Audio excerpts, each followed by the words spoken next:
twemere tugusingize, wakire gushima kwacu.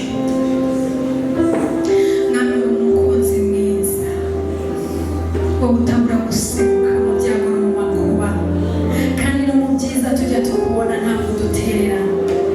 Nta gihe uravuga ko utugejeje aho dushaka ngo tureke. Uhorana natwe, uri inshuti y'akadasohoka, uri inshuti y'umutima papa. Niyo dutanye gatoya ntutureka, ahubwo tugaruse neza mu rukundo. Turagushimiye umugoroba, nta kintu twaje kugusaba n'ukuri. Utwemerere tugushime Mwami. Urabizi neza ko ari wowe wenyine dufite ntawe. Urabizi ko ari wowe duhanze amaso. Urabizi ko ari wowe byiringiro byacu. Urabizi ko ari wowe dufite imbere n'inyuma. Wakire gushima kwacu.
umumama umugore n'umugabo we. Umugabo yari yagize anniversaire, umugore aragera yitegura amugurira impano nziza nyinshi zishoboka. Babyaranye abana 8, umutoya afite amezi 8. Umugore yari muzima nta kibazo yari afite. Nyuma rero nijoro abwira umugabo ati reka mbikire umwana, abana murabizi baryama kare bamwe na bamwe, ati reka mbikire umwana muryamishe hanyuma ngaruke dukomeze ibirori n'abakuru. Uko yagagiye kubikira umwana ntiyabyutse, arapfa. Umugabo ajya aho ngaho ategereza umugore, agiye kumureba mu cyumba cy'umwana asanga yagagaye. Bajya kumushakira morgue ngo bamushyiremo, basanga i Kanombe haruzuye. Morgue yuzuye ntaho gushira abandi bapfa. Bajya na Faisal basanga haruzuye, bajya na CHK basanga haruzuye. Mbese biba ngombwa ko bamujyana muri private. Haleluya. Rero nubwo waba udafite impamvu yo gushima Imana ibifatika, kuba uri muzima, kuba ubasha guhumeka, niba umuntu ajya mu buriri atararwaye agasiga umwana w'amezi 8 akajya kuryamisha umwana agapfirayo, wowe ukaba uryama utazi biba nijoro, ushobora no kugenderayo ariko ukabyuka, imyaka yose umaze kuri iyi si ukayimara. Niyo waba urara hanze, I'm sorry to say, ariko haracyari ibyiringiro. Tujya dukunda kumva abantu bavuga ngo igishoro cya mbere ni ubuzima, tukabifata nk'ibisanzwe, ariko umuntu akiriho agihumeka hamwe n'imbabazi z'Imana byose birashoboka. Nituvuga ngo dufite impamvu zo gushima, niyo waba waburaye, niyo waba warayipfushije, niyo waba udafite aho uri butahe tuvuye hano, ariko ushima Imana kwe gutije ubuzima. Hari ababifite ibyo byose, hari ababifite ibyo byose badafite n'icyo bakifuza kuri iyi si, batemerewe kubiryoheramo, batemerewe kubinezererwamo, kubera ko ubuzima ntibubemerera. Hari abo babujije amavuta, hari abo babujije ibintu byinshi, hari abatabiraramo kandi babifite. Haleluya, haleluya, haleluya. Ubuzima burahenze, ubuzima burahenze. Byonyine kuba Imana ikigutije ubuzima, ukaba ubasha gutambuka bikemera, ukaba uterura ukuboko kwawe ukavuga ukumva ururimi rurakora nk'uko rugomba gukora. Uzitwara ababyuka mu gitondo bagasanga barwaye pararize, akaba atanakwegura n'ukuboko kandi yari muzima. Uziko ushobora kuba uri kumwe n'inshuti yawe, mwaca hariyo imodoka ikamukubita ejo bakamuca amaguru. Kwangirika k'ubuzima bw'umuntu ni nko kwa kundi uburabyo buhomboka bukagwa hasi ukibagirana. Rero nubyuka ukabona nushaka kujya ubikora nka exercise, ukumva nta hantu babara, ukumva nta n'umutwe kurya, nta n'urwara kubabaza, ujya ushima Imana. Wabyumva neza uko, cyangwa nako murabyumva mujya murwara mukumva uko bimera, ujya urwara ukumva uko bimera.